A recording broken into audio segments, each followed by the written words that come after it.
What's up, everybody? My name is Kason. Welcome back to the WDL. This is Season 3, Week 7 of the Rundall Division. And we've got a bunch of awesome best of threes for you guys today. We've got first place here, SurfTaco, coach of Raegen against the Machine, our Season 1 WDL champion. Currently undefeated through the season with 18 points. Already clinched a playoff spot heading into this week.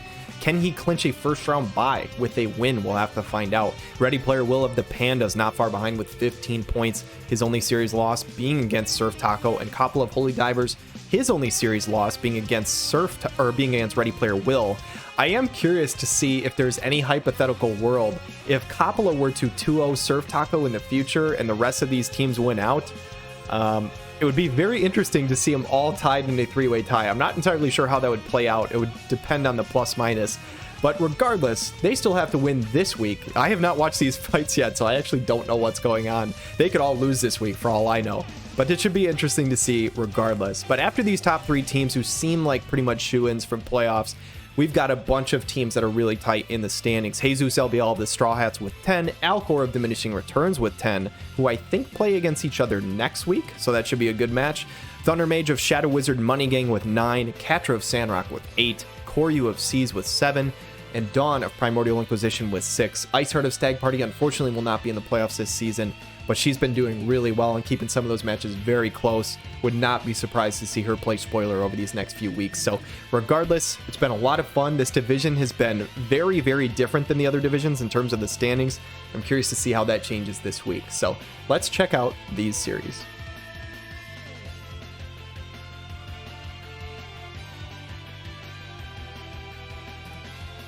Heading into this series, we've got ThunderMage's Shadow Wizard Money Gang versus Daewn, coach of Primordial Inquisition. And it's pretty much a no-brainer that Daewn would run King Bradley into a team coached by somebody named ThunderMage. But Immortal Dogma comes out from the leader of the church, who is a win unit. I am not talking about Orange A, leader of the Church of Eileen. This is Sodali Cristea coming out, as the Maruka Kaja buff comes out from Queen, getting the AoE attack resistance up, as well as some attack and magic. And it looks like Volade going to start channeling a spell, just like Naya's doing on the other side. So Ice Vitalization getting Protect on the entire team. I don't think King Bradley has a way to get through Protect, so that's a pretty smart move. As the Vega TMR coming out from the Nasha here. So looking to try and berserk some of the enemies, as Courage and physical damage from the Poise buff coming out from King Bradley. So Spirit Piercing rate is up on Sodali. And this will be a really interesting fight here, as the Maruka Kaja is just going to get refreshed here by Queen. One of the nice things about Queen is that you can kind of blitz the enemy unit because she starts with so much AP. But unfortunately on this map, I think she's just going to sit back and buff quite a bit. My question is, are they going to be able to kill this King Bradley behind the Nasha, who now has Courage online and is walking forward? Divine Sacrament comes out from the Sodali, so again, just buff after buff after buff. They're pretty much going to stand still in the backline with this little dance, as the haste and reaction block TMR comes out from both sides here. King Bradley and Queen. Is Volade out of buffs? Is he going to do something? He's just going to walk to the side here. He's basically used everything that he has in his kit, other than obviously those heals. Shell from Naya. I will say, Naya is way in the back at the moment. She might get stuck. If she gets stuck in the back, this could be ThunderMage's opening, as this is the third time that Queen is going to refresh this buff. She is a very big fan of that motorcycle, let me tell you. Nimble movement coming out from the Sodali, so he's going to have a ton of movement. But again, Sodali should be able to do some decent damage to Bradley, but will he be able to get through the Nasha, who is now barriered up, couraged up, critical evasioned up? This Naya is sitting way in the back, though. She is just chilling. Shadow Dance comes out from King Bradley. The fight is finally going to start opening up here as Charged Johanna comes out.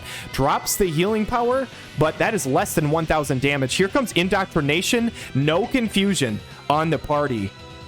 So here comes King Bradley, whose haste actually got removed there. So that is very nice coming out from ThunderMage. Charge Johanna on both party members. Healing power down again, but they need to get through this Courage for King Bradley. Naya is just stuck in the back. Is this the opening coming out from ThunderMage, as a Dispel comes out from Blade? Taunting Blade from Nasha lands the Berserk. That Vega TMR showing up big here. Sodali with the Berserk. That is terrible for Daewn. Or for ThunderMage, excuse me, as Assault Blade is not quite enough to kill the Queen, but she is going to have to go into carry mode here against King Bradley and Nasha, and I just don't see it. Atomic Flare is going to come out. This might do an okay amount of damage to Nasha since it's a magic attack. Yeah, 6,300 is pretty good. Also gets the haste, but this heal has to do so much coming out from the Blade, and that is not nearly enough. 1,700. This Berserk Sodily is just so unfortunate for ThunderMage here, and unless the Berserk fades away, this is probably Dawn's win. The re-raise fades away. Sodily still has one more turn of Berserk here. Can Valade keep him alive until this Berserk fades? And I'm looking, guys, there are 10 actions left. These teams spent so much time buffing. This fight is almost over. The standard attack comes through from Bradley. It's enough to finish him off. But is this a full life from Valade? Yes, it is. Hold on a second. Is Sodily going to get an opportunity to do anything? Saintly Cross comes out from the Nasha. There's 5 turns left. I feel like very little fighting has happened. Assault Blade comes out from the Bradley. Sodily's going to get one chance to do something, but it's not going to matter. There's no way he's going to be able to land a double kill here. He's going to start channeling a spell. And Valade, unlike Naya, does not have 2 full life in his kit. He does have a raise, though. Oh my god. And this Fray is going to go off from Queen, which means Sodily's not going to even get his turn. Not that it would have mattered. I know that looks confusing as all 6 members are now alive on the battlefield. I think that is a new record. We've had 5 twice this season. We haven't had 6. What the hell is going on? But Dawn of Primordial Inquisition won that game. Guys, yeah, words are hard. I don't know what the hell happened in that first game. I really don't. That is absolutely crazy. I've never seen a fight end with all 6 units alive. But this is the WDL where records are meant to be broken. So the Immortal Dogma comes out from Sodily, getting that re-raise up on a Queen. Again, she's going to go with the Maruka Kaja. And this is looking very, very similar to game number 1 from ThunderMage's side. It looks like Naya's buffs might be different, though, as she's going for zombie TMR already. So Dawn might have went with something to make sure that she is able to enter the fight a little more quickly. Jealous Wrath again coming out from the Naya, though, so looking to berserk some enemies. And does Sodily have a way around being berserked? Is there any sort of TMR that you would use to nullify this? Or did he just go with a Trust Stone to fix it? That is my question. Divine Sacrament from the Sodily. Maruka Kaja again. So again, I haven't seen anything like the Alaya TMR coming out to try and nullify Berserk. But it's only a 25 Berserk chance, so a Trust Stone very well could easily do that. As Runes of Mind and Destruction, speak of the devil, this is the S.E.E.S TMR, nullifying a few different status effects, one of them being the Berserk. So a very smart move coming up from ThunderMage here is that I think they would have won that game 1 if not for the Berserk. Divine Sacrament coming out again, and Sodily's going to start walking forward here. Is it too little too late for ThunderMage, though? Did they have to, win that game 1? Because Naya's going to be part of the fight. It's going to be so much harder for them to get through these 2 units with Naya alive. She is a beast of a healer that basically did nothing last game. Bar Blizzard coming out on the whole entire party. Blink of an Eye coming out from Bradley. What does Sodily have in store for us? This should be some damage, but I don't think it reaches Bradley. I think this only reaches Nasha, excuse me. The Reflect. That actually kind of works out in ThunderMage's favor as the Reflect comes through, but that was not a lot of damage on the Sodily, but everybody walked into the AoE. Calculated Rend does a good chunk to Queen. Taunting Blade, does it finish? No, it does not kill Queen. That could be pretty massive for ThunderMage here, who could now catch a heal as Valade is going to go next. Atomic Flare comes out, although I will say, did they drop Healing Power? I'm not sure. Atomic Flare did a good chunk of damage, also gets haste onto Queen. And this will be telling Curado. No, I don't think there was healing power down. 5,400, I think, is too much for there to be healing power down. But King Bradley might be able to find a kill onto Queen. And I say that, also finds a kill onto Valade.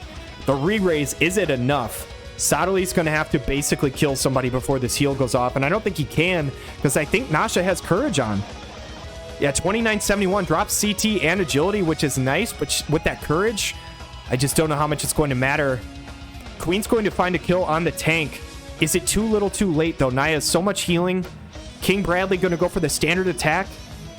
Naya might go for a full life. If Sodily can kill Naya, she has hate down, but Indoctrination comes through. It actually kills Naya, and holy shit, she has the re-raise. But is this the opportunity for ThunderMage here? I didn't think ThunderMage would go for her because of hate down, but something must have changed there. Assault Blade coming through from the King Bradley. And here he goes. Magic Reflex. You have got to be kidding me. Indoctrination lands the confusion on Bradley, and the Magic Reflex from Naya lands the full life. That is so Unfortunate for ThunderMage here. Where does this confusion go? Okay, guys, it wouldn't have mattered. I will say it wouldn't have mattered.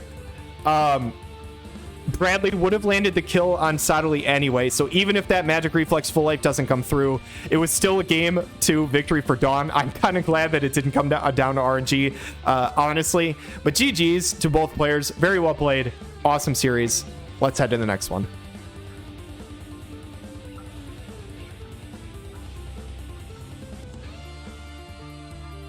Game 1 of this Rundall Division series, we've got a couple of familiar names. ReadyPlayerWill, coach of the Pandas, versus JesusLBL, coach of the Strawhats. Blessing of the Truth coming up from Edward Elric, and this is that double wind strike comp along with Silma in the back to probably provide some haste and some damage. And ReadyPlayerWill running a comp we have not seen this season from him. Very exciting to see, though. Zoma along with Urel and Phoebe, and Zoma seems like would be a pretty hard counter to this win comp. We'll have to see how it plays out, though. Set the pace coming out from the Silma to try and nullify any sort of haste on the other side, and that could be pretty major considering there is a Phoebe here.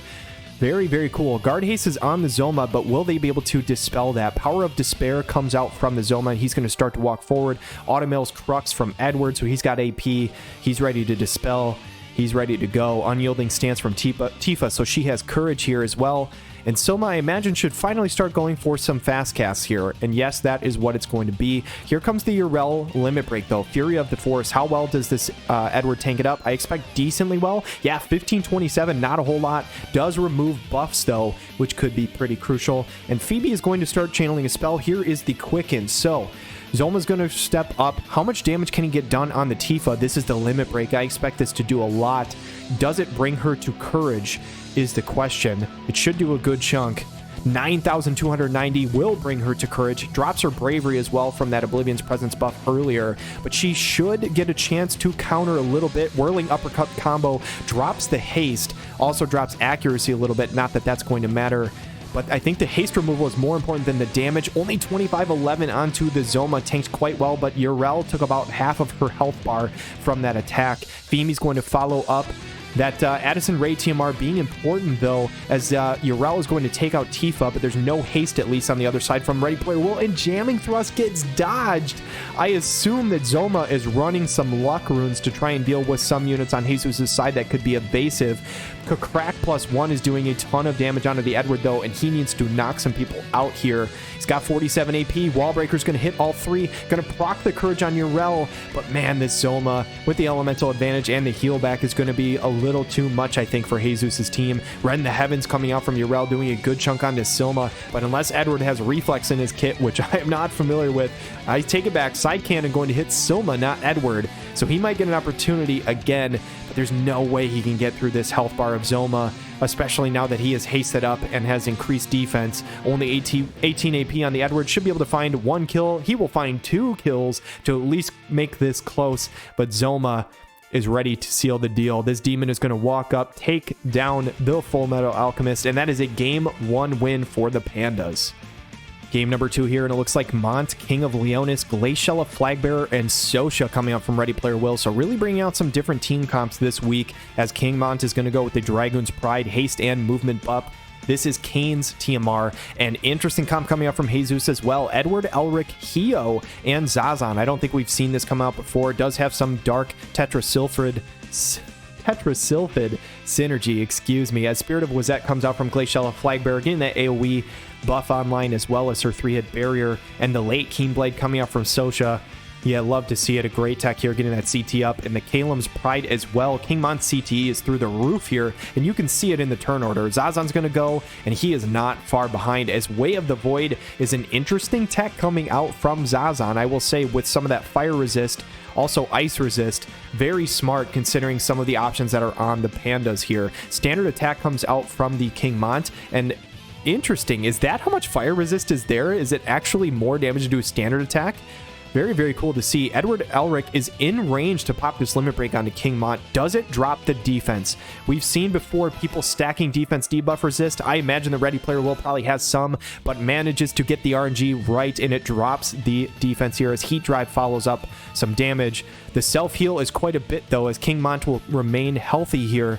Can they whittle through this Zazan, who I think is running Bowtie at the moment? He's actually going to go for the Berserk Bomb, and now you have to wonder, are there any Berserk resistances on the side of JesusLBL? Berserk lands on 2, and that is brutal to see. And now I think that explains our answer. I think King Montez's skills turned off except his limit break. I think ReadyPlayerWill is opting to try and make sure that he went for the AoE Berserk.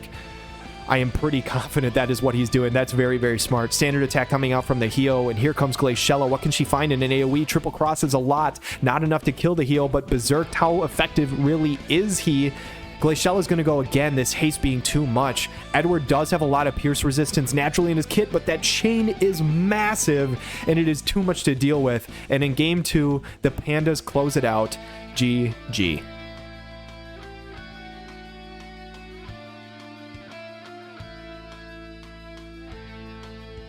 Game number 1 of Coppola, coach of Holy Divers, versus Alkor, coach of Diminishing Returns.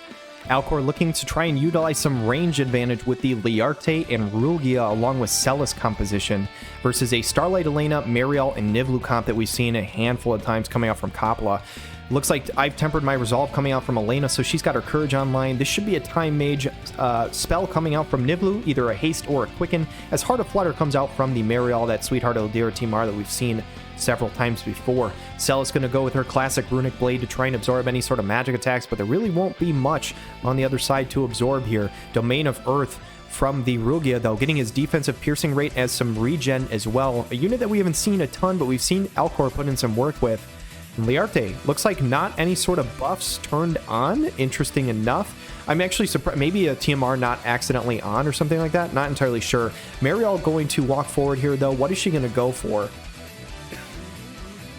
Mind Crusher comes out, drops the Spirit on the S.E.E.S, doing about 1700, a little, honestly, not that bad of damage. Zombie Transformation coming out from the Starlight Elena, and I do wonder if Arithmetician abilities are on for the Mariel to get soaked up by the S.E.E.S, or if Coppola was smart enough to actually turn those off going into it. Would not surprise me at all. Dropping some of those stats on the Mariel here. What does Rulgia have? Spread Blast, finding the kill onto Nivlu and doing so much to Elena immediately. He did not have the height range to hit the Mariel, so that's actually huge.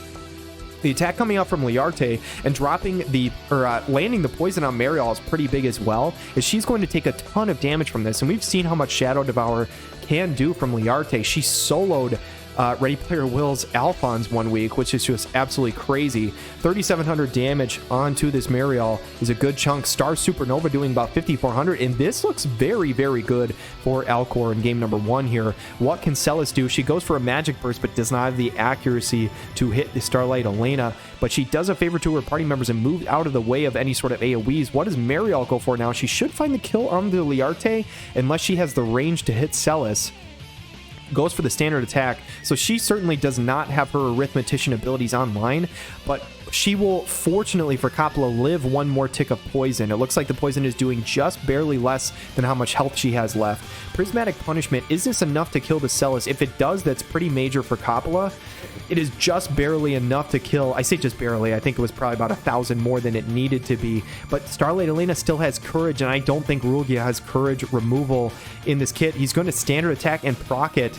And now this entire fight comes down to whether Elena can one-shot Star Supernova. It does 79-65 on a crit. I don't know if that crit was necessary or not, but that is a one-hit kill and a game 1 victory for Coppola. All right, guys, watching that game 1 back, I think Rulgia had 7,700 health and the crit did 7,900. I'm not sure if Elena had an ability that could have done more damage, but I'm pretty sure that crit mattered. Obviously, Elena having tons of luck in her kit, though, and I'm sure having a good amount of dex and all that kind of stuff. She has a very high crit rate. That being said, in game 2, what can Alkor do as a response? Runic Blade coming out from the S.E.E.S, excuse me. Combined S.E.E.S and Runic here, as Mariel is going to go next with the Heart of Flutter. So looking like the exact same starting positioning coming out from Coppola. Does Alkor have an answer? Looks like the position from Alkor swapped from the other side, and that is the same amount of health coming out from the Rulgia. So if Elena is able to use that ability on him again, it will one-shot, just like last time, if the crit happens. Then it looks like the Nivlu is going to go next, start channeling a spell. This should be a quicken after Mariel goes. And what does she have in store for us? So she's going to walk forward, go Mind Crusher, but oh my goodness, one-shots the Liarte, and Liarte did not get a chance to land poison, and this is looking rough for Alkor, as not only did Courage was Courage online for Starlight Elena, but she also gets the zombie TMR. I don't think she used that in game 1. If she did, then it really wouldn't have mattered game 1. I don't think she ever used it, but regardless, Magic Burst comes out from S.E.E.S, and Rukia is going to have to do so much work here to have a chance. Umber Bombardment only does 2,600, but the follow-up attack does 1,400.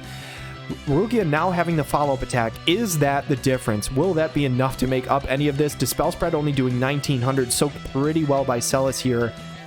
But man, this is going to be such an uphill climb for the Diminishing Returns here. And Mariel is going to go next. What does she have here? I imagine she might be able to start a light slash chain. 2,700 damage is quite a bit. Can Starlight Elena follow this up? I think no, she cannot get in range. She goes for Evildoers Beware, so buying Alkor's team a little bit of time, but that haste is massive as Magic Burst misses the Elena again. Not enough accuracy on this S.E.E.S to be able to land here, and I expect this is probably a kill coming out from the Elena. Prismatic Punishment to do a good chunk. At minimum, going to start a nice slash light chain, just barely lives it. Mariel should be able to kill on her next turn, but what can Rugia find as an AoE here? Gonna go for his own limit break, Terra Stormer. I don't think I've really ever seen this, maybe once or twice, but man, tanked so well by the Mariel. Rupture does only 1k, cannot find any damage on the Elena, and unfortunately for Coppola, I think this is going to be over. 63 AP on the Mariel, should be able to find a kill here with Banish Blade. That is a huge light slash chain. Nivlu gonna go for some damage as well, I imagine. With 35 AP, she should be able to find something. And she's going to go for Dispel Spread, so any sort of buffs that were on Rugia are now gone. Elena should be able to get in range and seal the deal here. And Crystal Shine Bright will take it. That is a Game 2 victory for Coppola and the Holy Divers. GG.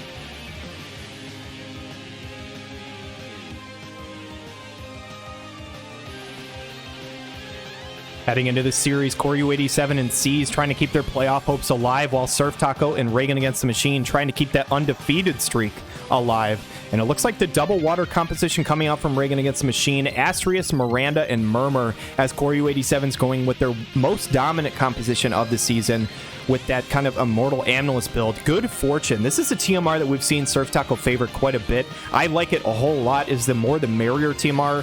Crit Evasion and Shell on the entire party is very, very nice. Severo should be able to go for his Courage and Haste here, though, as it looks like Koryu's team is going to be fully hasted in just a moment. And this is that zombie TMR on Amnilus, and this is really what helps her kind of, form that immortal build. The one thing I will say that is going against her is that S.E.E.S has a follow-up attack that can really put a damper on some of those stuff, on the whole, Courage and Re-Raise. It can sometimes nullify that.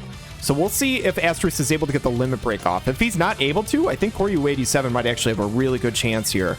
So we'll have to see what happens. So Amnilus is going to start channeling a spell. What is she going for? Cross Destruction does about 6,400. And I'm looking at the turn order here. Murmur's going to channel a spell. Can she find damage, or is this a fast cast?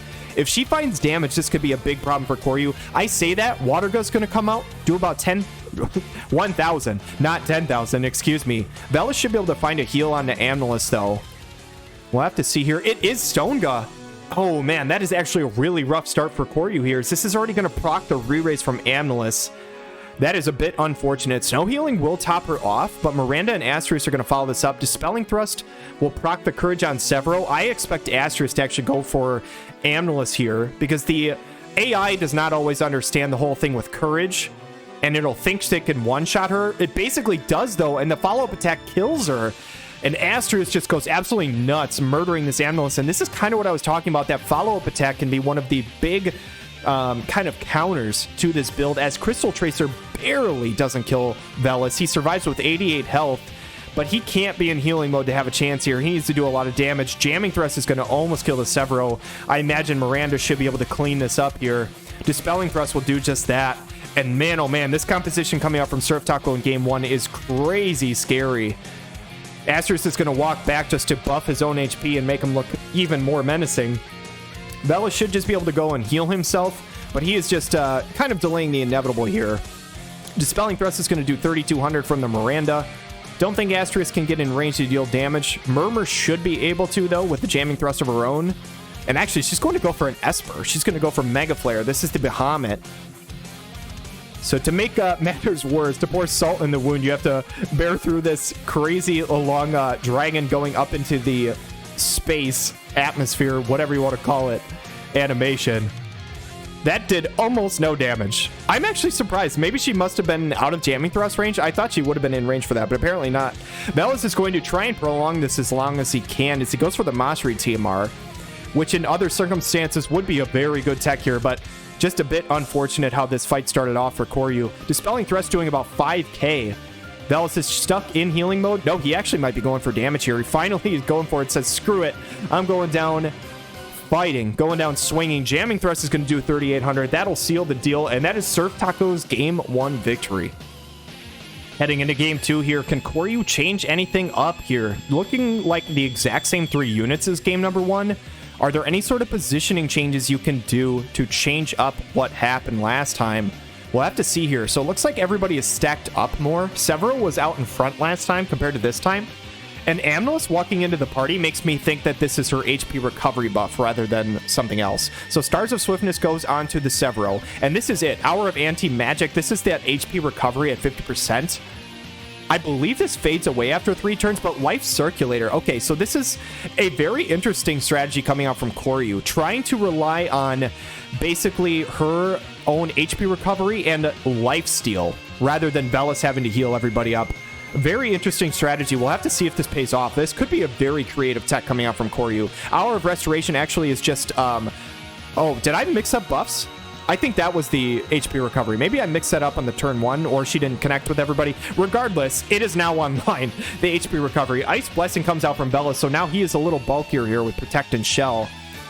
And basically trying to wait out, just like stay hasted up in the back line, rechannel these buffs and all this good stuff. I will say, I don't think Severo actually ever used his Courage. Amnelis does get Zombie TMR online, so that is good for her. At what point are these haste buffs going to expire, so Velas is going to have to redo it, is the question. But letting SurfTaco come to them rather than vice versa. We'll see if this pays off. Deep Fortification just going to get refreshed, and this could be a little while before this fight really starts to open up. Fastcast going to go on to the Murmur, and basically every unit on the field is hasted up. Koryu's Amnelis' haste finally fades away, but Velas should be able to refresh that. No, he actually goes offensive. Eternal Frost gets Magic Reflex, and that's a bit unfortunate because now he does not get to re-haste them. Man, oh man. Severo was probably finally going for his Courage buff here. Cross Destruction doing 3,100 to the Velas. Getting Asterisk some CT up as well. Dispelling Thrust just 4,600. The HP recovery, though, brings her up past her 70% threshold. So that is very nice to see. A good adjustment. This could be a ternary seal onto all 3. And this is immediately at least looking better than last time. And now my question is, does Velas still have heals online, or is he all offense? He does still have heals online. I wondered if they tried to basically just say screw the healing with the self-heal stuff. But we'll see. This is a limit break coming up from S.E.E.S, and if it does as much damage as last time, this is going to get through her Courage. 84-19. The Crystal Tracer will do enough to get past her Courage. Re-Raise is back online. Miranda's going to go next. And this is looking really unfortunate for Koryu again here. But I say that, I think Severo was in the back with Bowtie. I wasn't even looking at his movement. Nope, he's not. That's because a Stone Gun was coming up from Murmur. That's why Miranda ignored her. And that is unfortunate. Velas is going to have to do so much damage here, and that is a shitload of damage. I will say 9k from Sub-Zero. Severo, what can you follow up with? Actually only goes for Drain. Couldn't find an AoE on the party, I guess due to height range issues. A bit unfortunate here. Tiger Maw is going to do a ton of damage to both units. Crystal Tracer will finish off Velas and would have finished off Severo if not for the Courage. I think Murmur's going to seal the deal here with a Stone Gun. And man, oh man, this team is so scary coming up from SurfTaco. That is a 2-game series victory. Congratulations.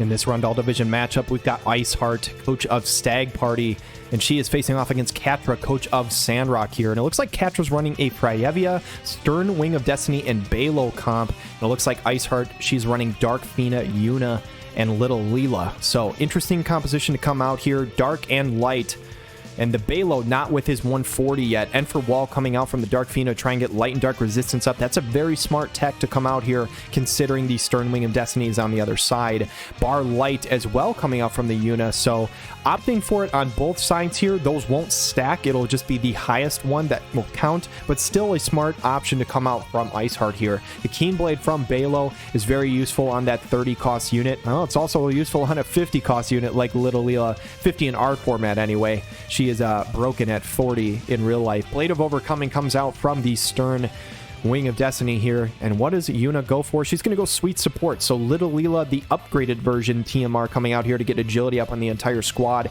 And this should be the re-raise Curse of the Serpent from Dark Fina. And she's ready to go. My big question is, though, with this Mind Fortress that comes out from Little Leela, can they get through the Fryevia? She is a phenomenal magic tank, and there's only magic threat coming out from IceHeart's side here. So Spellveil Blade is going to hit the Little Leela. Little bit of damage, so honestly she tanked that insanely well, but Fryevia not really known for her damage.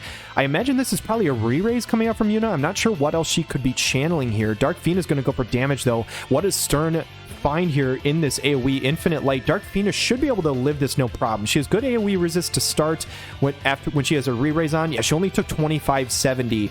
Also with that light resist from Yuna, she is built to live that hit. The second one might do a good chunk more, though. The re-raise does land on Little Leela as Dystopia hits for 2 different times on a Fryevia. Lands the stop.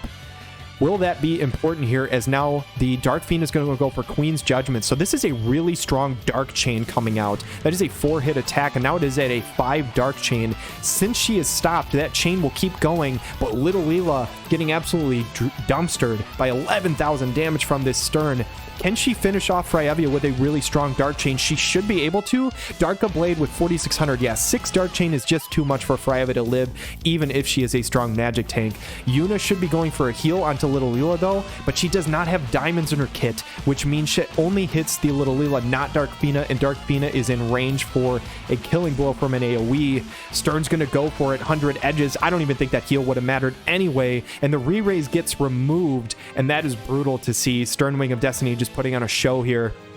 Hirga comes out again from Yuna, and the Little Leela needs to get out of the way, allowing Yuna to re-raise Dark Fina, but it's not going to matter. If she goes for a full life, it's going to be on the tank, and I don't think that's really going to matter, as Dark Fina is probably the only one who could actually deal enough damage to get through this Stern.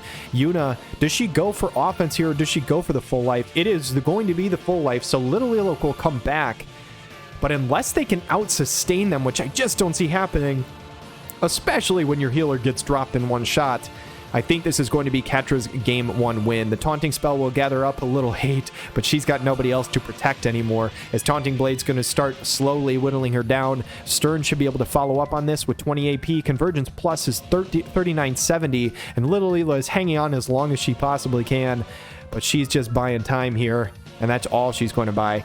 She's going to go next with the Darka Blade, 2890 onto the Balo, hoping to land at least one more kill before this fight is over, but I don't think she's going to get the chance to. Dark Mega Flare will drop that defense in spirit. It won't find the kill. Balo, can he find it? He cannot. And Little Leela, will she survive till the end of this fight with only 8 actions left? I imagine Stern can finally clean this up. He will do it. And that is finally the Game 1 victory for Catrah and Sandrock. Game 2 here, and what does IceHeart do to try and switch it up? She is switching in Lucia instead of the Yuna. Might be a smart strategy here. Yuna really didn't get a whole lot done last time, and I think they can get some of that light resistance from Dark Fina's ability and not even necessarily need it from Yuna, although I will say that light resistance didn't help that much. Dark Fina still died in 2 hits anyway. Maybe trying for just a more offensive setup with the Lucia. Sharpshooting stance comes out from her to try and get that missile defense piercing rate up, as well as some range. The re-raise online for Dark Fina, and if you're on the side of IceHeart, you're just hoping that that re-raise removal doesn't come out from Stern here. Fryevia going to walk forward, and can IceHeart get lucky enough to land a stop again on her? That last time it actually helped quite a bit.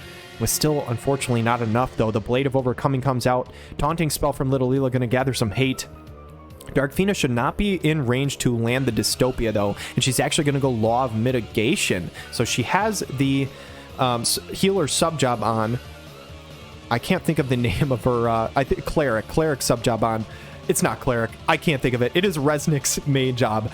For the life of me, I can't think of it at this moment, but it does not matter. Stern of Wing of Destiny going to go next with the Convergence Plus, dealing a good chunk of damage.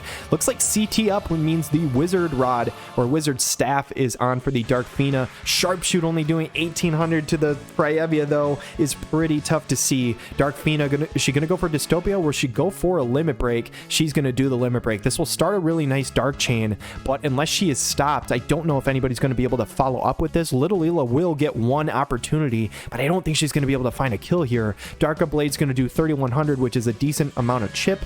Fryevia, can she kill anybody? No, she's actually going to go for Knight's Blessing. And I heard that Fryevia's AI was not working appropriately for this. I know that Machen submitted a ticket. Apparently it must have gotten fixed, as Stern is going to double kill these two backline units, and Fryevia is going to do what her AI normally does and heal instead of dealing damage. Fryevia is going to start walking forward, Blizziga Blade onto the Little Ela, and that is a clean 2-0 series victory for Catrah and Sandrock. All right, guys, 7 matches done, or 7 weeks of matches done, rather, and these are the Rundall standings heading into week 8. And I actually took the part of this graphic off that said clinched playoffs because I don't need it currently. Only 3 teams have clinched playoffs, and those same 3 teams have clinched a first round bye 7 weeks in. I did not expect to see something like this, but this Rundall division is strange. It is just weird to see. We've got SurfTaco, coach of Raegen Against the Machine.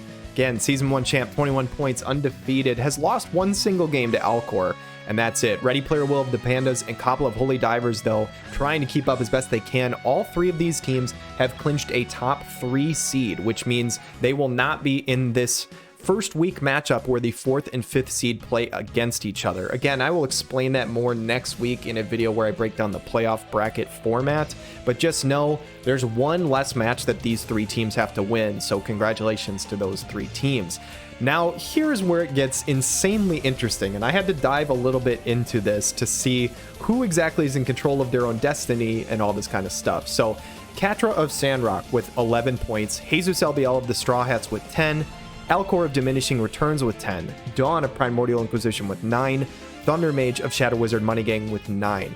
Of those teams, 4th through 8th place, every team except for Daewn holds their own destiny in their hands, meaning if they don't have to rely on any other team for anything, and they can still clinch a playoff spot. Even ThunderMage with 9 points here. I believe his 2 matchups remaining are Jesus and Alkor. It's either that or Catrah and Alkor, but it's 2 of these 2 teams where essentially if he beats them 2-0 or 2-1, whatever, how it falls, if he wins out and doesn't lose a game, he will be in the playoffs. The only team that has to rely on anybody else is Daewn, and that is simply based on who they have left remaining on the schedule. A few of these teams play against each other, and even Koryu87 of S.E.E.S is not out of it with 7 points. There is still a technical possibility that Koryu could make it. IceHeart of Stag Party unfortunately cannot make the playoffs, but again, plain spoiler, can be a hell of a lot of fun, and she might just be able to pull that off in these last couple weeks. So this division is wild. We know who our top 3 teams are. We don't know the order of what they will be, but 4th and 5th are between 6 different teams at the moment, and that is really exciting to see. So this Rundall division should be absolutely wild over the last couple weeks. I'm excited to see what happens, and I hope you guys are too. So thank you guys so much for watching. Have a wonderful day.